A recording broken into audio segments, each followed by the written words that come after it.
నమస్తే and welcome to hit TV. Team India chief coach కోసం కసరత్తు కొనసాగుతోంది. బీసీసీఐ ఇచ్చిన నోటిఫికేషన్ కు వేలాది మంది స్పందించారు. తమ అప్లికేషన్లను బీసీసీఐకి పంపారు. అందులో వేలాది ఫేక్ అప్లికేషన్లు ఉండడం బీసీసీఐ పెద్దలకు తలనొప్పిగా మారింది. నకిలీ అప్లికేషన్లను ఏరిపారేసి అసలు పోటీదారులను గుర్తించే పనులు పడింది.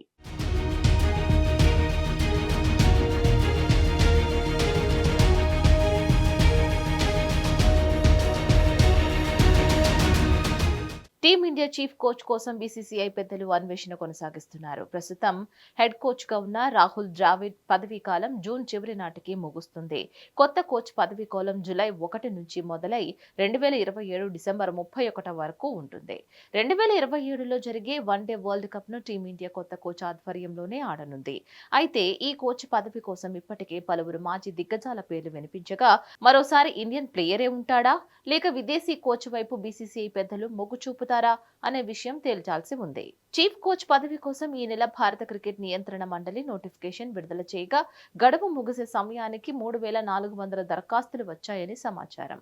అయితే వీటిలో భారీ సంఖ్యలో ప్రధాని నరేంద్ర మోదీ, అమిత్ షా, సచిన్ టెండూల్కర్, షారుఖ్ ఖాన్, ఎంఎస్ ధోని, హర్భజన్ సింగ్, వీరేంద్ర సెహ్వాగ్ పేర్లతో నకిలీ దరఖాస్తులు వచ్చినట్లుగా బీసీసీఐ గుర్తించింది. దీంతో ఇప్పుడు వాటిని ఏరివేసే పనిలో క్రికెట్ బోర్డు ఉంది.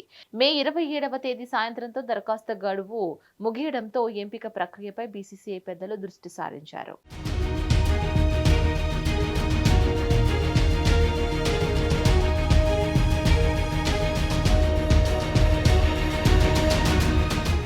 భారత జట్టు ప్రధాన కోచ్ కావడానికి ఫేవరెట్లలో కేకేఆర్ మెంటార్ గౌతమ్ గంభీర్ ఒకడని తెలుస్తోంది. ఈసారి కోల్కతా ఐపీఎల్ టైటిల్ గెలవడంతో గౌతి ప్రధాన పాత్ర పోషించాడు. తనదైన మెంటర్షిప్ తో జట్టుకు తోడుగా ఉండి ముందుకు నడిపించాడు. దీంతో కేకేఆర్ టోర్నీ ఆద్యంతం అద్భుత ప్రదర్శనతో ఆకట్టుకుంది. చివరికి ఛాంపియన్ గా నిలిచింది. ఈ నేపథ్యంలోనే గంభీర్ పై బీసీసీఐ ఆసక్తి కనబరుస్తున్నట్లు సమాచారం. అంతకుముందు భారత జట్లు హెడ్ కోచ్ పదవి కోసం ఇద్దరు మాజీ ఆస్ట్రేలియా క్రికెటర్లు జస్టిన్ లాంగర్, రిక్కీ పాయింటింగ్ పేర్లు బయటకు వచ్చాయి. వారు ప్రధాన కోచ్ గా ఉండడానికి ఆసక్తి చూపలేదని కూడా కథనాలు వెలువడ్డాయి. అయితే తాము ఏ ఆస్ట్రేలియన్ మాజీ క్రికెటర్లను కోచ్ పదవి కోసం సంప్రదించలేదని బీసీసీఐ సెక్రటరీ జైషా స్పష్టం చేశారు.